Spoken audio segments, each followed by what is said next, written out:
ahead and call the meeting to order. I know we're right at 4:30. First, I want to say thank you to everybody for being here. I appreciate you coming and participating in our December 1st. It's the called meeting that will be both our budget presentation and our rezone information from our normal work sessions that we'll have come before tonight, before our regular meeting at 5:30. So thanks again for being here. We appreciate you coming and participating. The first portion of the meeting is the public hearing for the 2023 budget. We went through this 2 weeks ago. It's the second of the public hearings. I have the same slides. I'm going to just go through the slides. We're not going to read every line. I know Mary did a great job on Pickens to publish it, and Progress also published details on it as well. So you can reference those, but we want the opportunity for people to have questions, to be able to ask questions at the end of the meeting. So we'll kind of split the meeting into two meetings. We'll have the public hearing portion of the budget, take questions on that, and then we'll move into the rezone, take questions on that instead of doing them all at the end. We'll do both that way. So if I go through the slides fast, I want to explain that I'm not trying to bore you to death with going through the exact same presentation word for word 2 times in a row. So, but this does give the opportunity in case somebody does have something that they want to bring up. So essentially, the budget process is begun. This is the second of the public hearings. The chairperson serves as the budget officer for the county based on our local act and the code of ordinances in section 1-15. Budget officer means the local government officer charged with preparing and presenting the budget to the full board. Budget highlights for the 2023 proposed budget. First is full property tax rollback. We do a balanced budget. Most of our departments for this year staying for next year staying the same or decreased, absent the salary changes and eligible expenses. Market salary adjustment for public safety, equivalent to $3.50 an hour. A uniform cost of living increase for all other non-public safety employees of 5%. And we've increased the central contingency funds so that we've got places for medical contingencies from $715,000 to $1.6. Two new positions, but without an additional headcount. Those came through attrition and restructuring. Within the Board of Commissioners span of control, that does not include all other elected officials. Modified fund structure compliant with state mandate, and I'll explain that in a couple of slides. Another thing is a retirement plan change. We're going to try to add an unreduced early retirement with a rule of 80, minimum age of 55 for the members that are under the current system. That's different from the 65 minimum age without penalty under the current system. So that'll be a part if the budget's approved at our next meeting, then we'll move forward to vote for making that adjustment as well. General fund structure is our current structure in 2022, shows the general fund, and then you have the 2 enterprise funds. SPLOST fund, right now E911 falls within the general fund in 22. One of the things that we're attempting to change as directed by our new external audit firm, Rushton, is to have our general fund, our 2 enterprise funds, a SPLOST fund. Then instead of having 911 fall under general, have a separate fund for E911, which is one of the recommendations that our auditors have stated based on state law. And in addition, for simplicity, because we do manage so many judicial grants, is to create a general grants fund. So it'll be functioning within that separate fund line item. So that way we can get that set up as well. So proposed budget, you can see revenue and expenses for water. I think I may have skipped general fund. Yeah, sorry. General fund, $32,856,476. The water is $3,228,577. Airports at $983,830. 911's $1,455,244. Judicial grants is $4,543,678. The SPLOST, this is over the period of a 6-year time period that started in 2020. The county portion is $30,266,000 over that 6-year time period. We'll go into, this is just a summary sheet that shows each of those together, and that way you can kind of see it all on one page. Under the revenue, the proposed versus the adopted, you can see real property taxes increased from 11.2 to 13.3, one of the biggest items. You've got the other sources of revenue that come in there: local option sales tax, other taxes, license and permits, intergovernmental agreements, charges for services, fines and forfeitures, and other revenue. You can see on the bottom there, there's no use of fund balance. We're able to set the budget without having to tap into fund balance at all. That's those same data points on a pie chart, so you can kind of see where that falls on the pie chart. The general fund expenditures, as we look through that, the couple of changes in general government, when you see that the current budget for 2022, $8,281,371 versus the proposed 6.9. It's because in 22 there was a budgeted increase for the ARPA grant that we received in 21-22. That will not be coming in 23, so that's why there's that reduction that's there. There's also, if you note on public safety, the increase that went up. The increase is about a $1.2 million increase. That's based on the commitment from the board to offer a public safety market adjustment for pay equivalent to the $3.50 per hour. So you can see that the budget from 22 was at $33 million, and in 23 it goes down to $32 million. The reasons for those changes primarily are the ARPA grant not being a part of that. Under the expenditures, this shows you in a pie chart form where the expenditures are going. 21.12% goes to general government, 46.77% is public safety, 12.24 judicial, 12.18 is public works, and then you have the other categories that total the rest out. The capital funds project, which is SPLOST, that was voted in 2020, as I said, the total amount is $37 million. You can see a breakdown of where those are to be allocated over that 6-year window. You got road projects and facilities getting that 50% portion of the county's portion. Parks and recreation, enterprise fund debt, public safety, fire and EMS, public safety, sheriff, water and sewer facilities. The city's combined portion of the SPLOST over that 6 years is $6,734,000. County personnel, right now we're at 291 full-time employees. We have 73 part-time employees. One of the big changes is the number of seasonal and temporary employees. We recategorized all the poll workers that are working in the elections, and there's 132 total seasonal employees. Prior to that, that number was much lower, and the majority was from Parks and Recreation that worked either at the pool as lifeguards or as referees in basketball or officials in baseball. So you see the number of seasonal and temporary employees did increase, but it's because of recategorizing all those poll workers for the elections office. Closing out 22, we were able to close out this year, or we're closing out at the end of the year, with no utilization of tax anticipation note. There's been no TAN in 22. That was something that we reduced significantly last year. This year we were able to eliminate the use of it at all, so no tax anticipation note was used. Ahead on most revenue categories, we try to do the best we can when we budget and set our budget, to budget very conservative on revenue and try to be worst case scenario on expenditures. That way at the end of the year we do have the potential to come out and be able to replenish our fund balance. So we are ahead on most of those categories, revenue categories.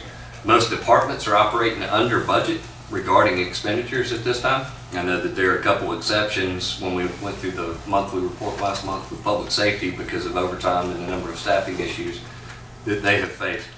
But the vast majority of all departments are operating under budget, which is very, very helpful.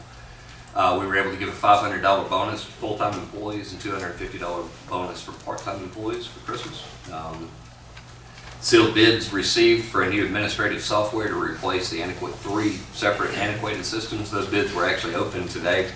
They'll be reviewing and trying to prepare and get everything together so the board can review that on the 15th when we meet again.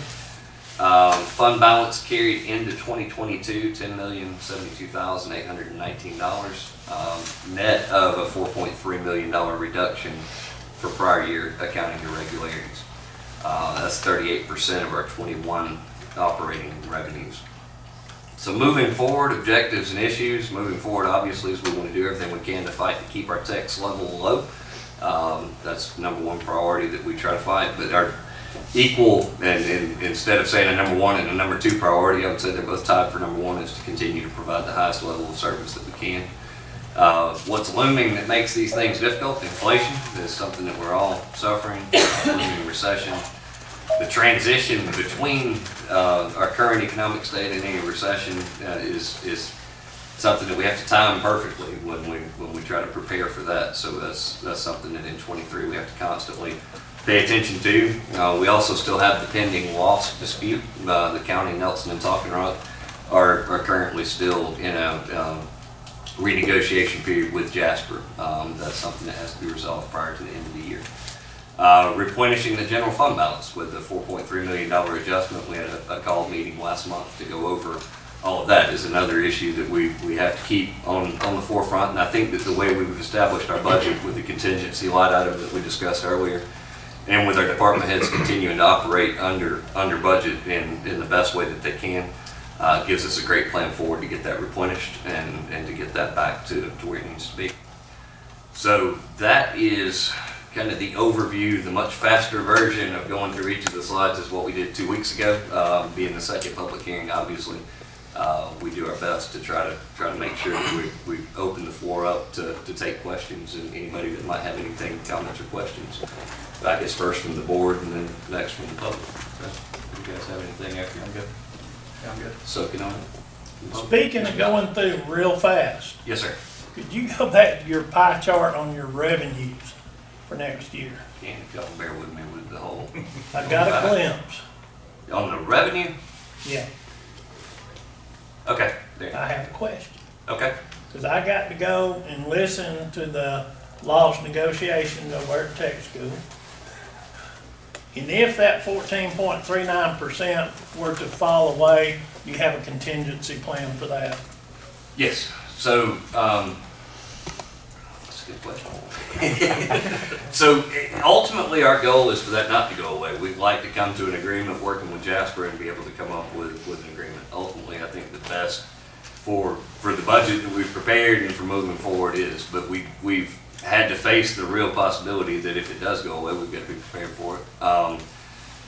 Things like what I described a moment ago, some of the ARPA funds, we were very conservative on what we spent throughout the year because there's a time period that you have to spend those through 2024. That combined with the contingency line item, combined with just managing from some of the others, gives us the ability that we have enough if it were to go away that we would be able to manage through the year. Our ultimate goal obviously is to come to an agreement with Jasper. I think that the other thing that we're constantly trying to evaluate is there's two things we represent. We represent the board governing how to fund county government. We also represent all the citizens, all 34,000 people, and what's best for them moving forward. When you look at the current rollback that's in place based on the previous allocations of loss, the average, or not the average, all property owners are receiving about a 2.5 mil rollback.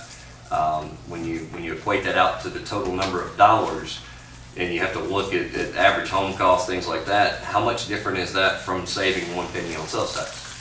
If you look at what an average household spends on sales tax, where's that line? Who's going to benefit? Who's not going to benefit? So we're studying those numbers to try to make sure that we're looking out for the county government, but we're looking out for taxpayers at the same time. So we're hoping that as we go through this month, we'll reach that resolution. But, and I know I'm giving this kind of as a political answer with being vague, but at the same time, specifically, yes, we are prepared if we have to do without it, that we can do it. Loss was never designed to be a separate source of revenue. It's always been designed to be a replacement of property tax. So that fund balance amount based on our millage rate would be under real property taxes, but because we have loss in place, it's separated. So instead of collecting 54% in property tax, 14 of that comes from sales tax. So the categories would flip, but the timing would create some budget. So hopefully that answers. You seem to understand it better than the representative that was at the meetings. Yes, thank you. Unfortunately, we've studied it a whole lot in the last several months, so we've been trying to be as prepared as we can. So, thank you. Any other questions or comments before we move into the next section? Quiet. All right. next portion of the meeting, I gotta advance my slides back forward. I forgot you'd back me up. There we go.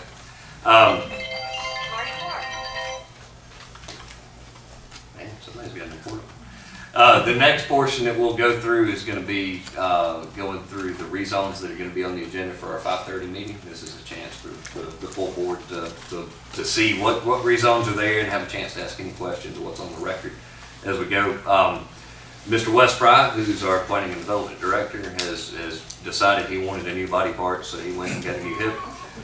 He's doing great. He's recovering well. He doesn't have many remaining human body parts. He's going to be the bionic man before it's over. He's down to only a couple more joints he can get replaced. So we give him a hard time about being $1 million man. But in his place, we have his assistant director of planning and development, Ms. Bethany's going to be here to present tonight, and she's really excited to have the opportunity to go through and present these.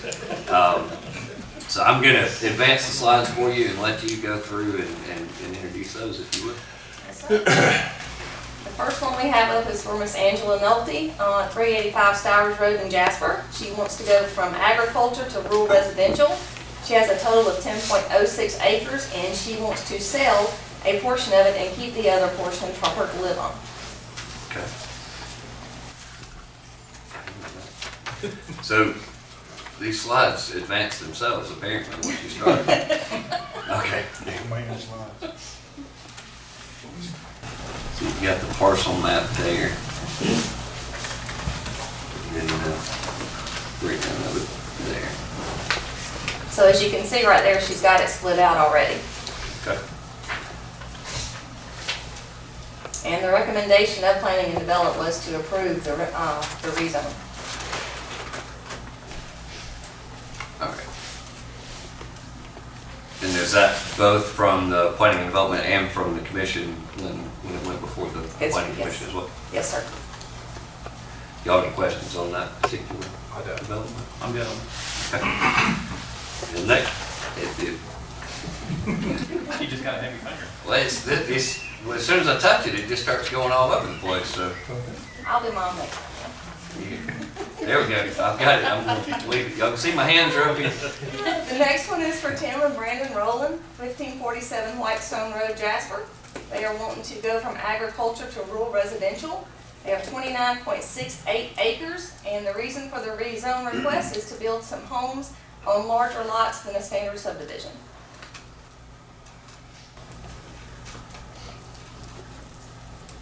Their character area has lots and lots of rural residential around it. They are kind of close to the trash place up there. The Whitestone Road. Yes, that's it, yeah. They're kind of close to that, but they've got like 29.68 acres, and he said due to the terrain, they could not get that many houses in there, maybe anywhere between 2 and 8. So I had a question about Yes. that. Are we concerned with that parcel that's just north of it? Is that the landfill's property? And are we concerned about that, about residential being zoned right next to the landfill? No, sir, because all around it, there's residential. Okay. That's the southernmost point of the property there. Yeah. Okay. Does the landfill have to have a certain buffer to stay away from Yes, that? Do you know what that is? I do not, no, sir. I don't remember it now. It's 200. 200 feet. Yeah, they have to stay 200 feet from their property line. And they have to have each phase approved to make sure that it's approved stuff.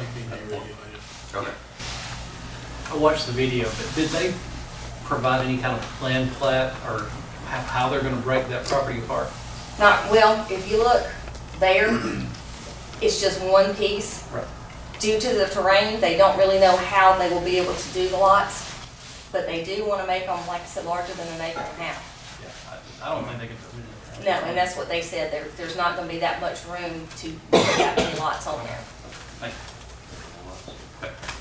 you. And the recommendation of the planning and development was approval, and also from the planning commission was approval. Okay. Any other questions? Nope, I'm good. All right. You did good. Well, thank you. Good.